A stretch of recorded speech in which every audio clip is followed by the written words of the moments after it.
Dr. Steve Winitsky is a medical officer in the Office of Cellular, Tissue, and Gene Therapies in the FDA's Center for Biologics Evaluation and Research. As a medical officer on the general medicine team in the Division of Clinical Evaluation and Pharmacology Toxicology, he conducts primary clinical reviews of investigational new drug and investigational device exemption applications for biologics, devices, or combination products intended for non-oncologic indications.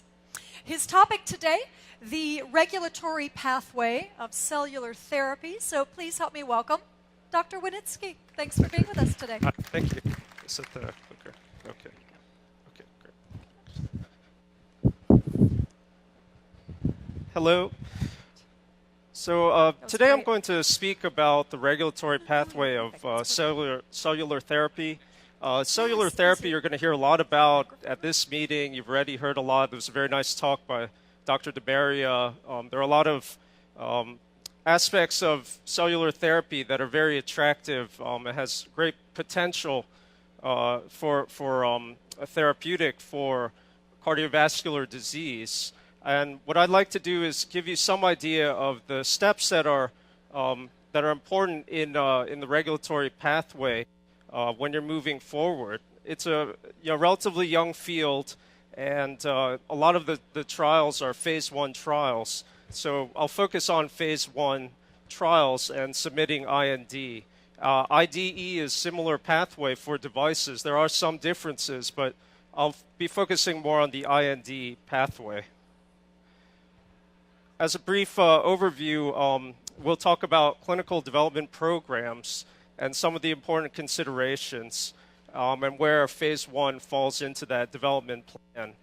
We'll speak on some basics of IND, investigational new drug applications, considerations that are specific to cellular therapy trials, or at least are important, not specific, and what we term pre-IND interaction. So the interaction between sponsors and who are submitting these trials to FDA prior to submission of a formal IND application, and then some of the important components of an IND application that you should give consideration to when you're putting the packet together.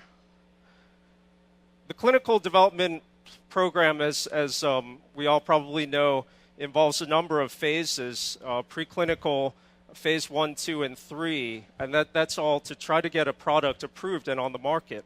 Currently, there are no approved cellular therapies for cardiovascular disease in the United States, but there are a number of trials that are, a number of programs that are advancing in phases, and some exciting developments, of course. Phase 1 trials, which we'll be talking primarily about today, are usually small studies, and these are focused primarily on safety. And I'll discuss some of the differences between phase 1 trials of cellular therapy and additional drug pathway. These trials, one difference just early on I'll say is that they usually do also assess bioactivity instead of being pure safety studies. For those of you in the drug realm, those are the studies that you're used to for phase 1. For phase 2, we're talking about expanded safety and efficacy studies. An important consideration is that you really need to optimize study procedures prior to getting to phase 3. These are optimally done in phase 2. Further dose exploration goes on at this point. Phase 3, of course, the studies need to be designed to provide substantial evidence of effectiveness and also a further indication of safety. Phase 3 studies, the reason I'm bringing up phase 3, really talking about phase 1, is just to give some idea that you should be focused on getting an overview of what you'll need to collect in the different phases to be able to try to get a product approved. One of the best guidances that I think we have is guidance for industry providing clinical evidence of effectiveness for human drugs and biologics. And there's a link at the bottom. And this this discusses the quantity and quality of evidence that you need to demonstrate effectiveness. And if you don't think about this, at least give some thought initially, you can be surprised as you think you're progressing in the process. So it's always a good idea to consider this up front. Think what you need to collect in the different phases, and then you can analyze whether your trial is designed to meet those standards that you need to. So an investigational application, which we call an IND, that's required to conduct a clinical trial of an approved drug or an approved product for a new indication or in a new patient population. The regulations you can look up if you need to in 21 CFR 312. FDA has 30 days to review the new IND application and to make sure that research subjects subjected to unreasonable risk. So some of the differences between cell therapy and drug trials. Cell therapy trials often enroll patients who have the cardiac disease in question, and drug trials often enroll normal volunteers. As we talked about, bioactivity is important to assess in phase 1 in cellular therapy trials. And control groups that undergo invasive study procedures may enhance the interpretability of the results of the cell therapy trials, but there may also be concerns such as ethical concerns, risk-benefit considerations. So those need to be taken into account. Just one thing to point out, what we think would be an optimal trial design is not always feasible, but we strive to get a trial design that really can provide the best evidence of safety and activity. And then that's taken into, you have to take that into account in the context of the overall clinical development program. So the duration of follow-up for efficacy and safety may be longer for cell therapy trials. And that's due to a number of reasons. The time it takes for that product to actually work, and also the potential for having adverse events. For cell therapy trials, especially that involve autologous products, the same number of a pure population of well-characterized cells is rarely administered to individual subjects, which can complicate the interpretation of bioactivity. And when you heard Dr. Perrin, for those of you who attended the morning session on the FOCUS trial, you could see there was some pretty big heterogeneity in the cells that were administered, and those potentially can have effects on outcome and may complicate interpretation of results, especially for small early phase trials. Now, this is a guidance that's specifically designed for sponsors who are studying cell therapy. Here's the link on the bottom. This provides some general guidance on regulatory issues and trial design. And I'm bringing that up because it's a good place for starters when you're getting some information about what these involve, some of the important elements. So cell products are defined as biologics and regulated by CBER. The products that we regulate at CBER, there are other definitions for biologic, but in general that's cell therapy products and gene therapy products, and things like monoclonal antibodies are not regulated by CBER. So the intravascular catheter is one major difference between drugs and biologics. So when we're talking about cardiac trials, as Dr. DeMaria was mentioning, a lot of times you use a device to deliver the cell therapy, and that we call a combination product because you're usually talking about a dedicated delivery system. So you should be aware of the implications of that, and in this guidance, it talks about how we regulate these kind of products. Now, having said that, all the guidance for cellular therapy, I mentioned as a good starting point, we recommend very strongly pre-IND interaction with the agency. So this is prior to actual submission of a formal IND application.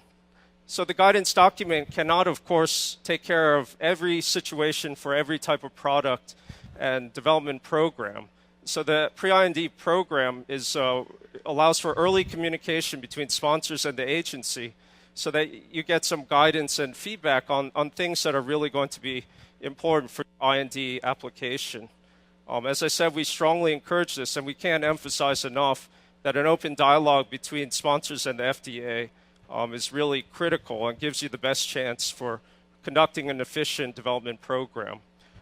Some of the benefits are that you get feedback from CMC, which are the branch that evaluates the manufacturing process, preclinical branch, clinical branch, and statistical branch, and you can request any or all of those branches. You do need to ask specific questions, and you will get those questions answered either in a face-to-face pre-IND meeting or in a teleconference with the agency.